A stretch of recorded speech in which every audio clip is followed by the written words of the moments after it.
Ang intense ng mga kaganapan ngayon sa abot kamay na pangarap sapagkat malalagay sa kapahamakan ang buhay ni Zoe dahil sa tama ng baril. Dito nga ay buong akala ni Don Pepe na si Balahaja ang mababaril niya subalit laking gulat nito nang si Zoe pala ang matatamaan niya ng bala.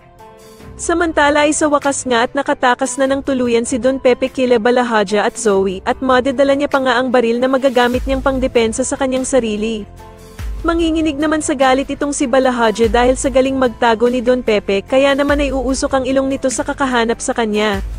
Sa kasamaang palad naman sa kagustuhan ni Don Pepe na hindi mahuli ni Balahaja ay magkakamali naman ito ng mababaril at dito nga ay wala siyang kaalam-alam na si Zoe na pala ang tinamaan niya ng bala. Samantala matapos namang makaligtas ni Lynette sa mga humahabol sa kanyang tauhan ni Moira, ay magkakaroon pa sila ng komprontasyon ni Doc Carlos. Sasabihin nga ni Lynette sa kanya na matagal na daw palang tinitiktikan ng mga magnanakaw ang bahay ni Doc Carlos kaya naman ay magdududa siya dito.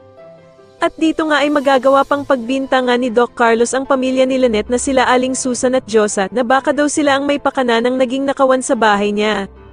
Pero hindi naman na matatanggap ni Lynette ang mga pagbibintang na ito ni Doc Carlos at dito nga ay mapupuno na ito at sasabihin na sa dami nga daw ng pwede niyang pagbintangan ay sila Josa at Aling Susan pa. Matutulala naman si Doc Carlos sa sasabihin ni Lynette na imbis nga daw na mga musta siya sa naging pagkidnap sa kanya ay mas inuna pa nitong pagbintangan ang pamilya niya. Sa tingin niyo tuluyan na nga kayang makaligtas si Don Pepe at matakasan na nga kaya niya si Balahaja sa paghabol nito sa kanya, mas lalo na nga talagang nagiging exciting ang mga susunod na kaganapan kaya naman ay mas lalo pa nating abangan ang mas lalong gumigandang abot kamay na pangarap. Maraming salamat po sa inyong panonood at sana po ay mas subscribe niyo ako. Maraming salamat po.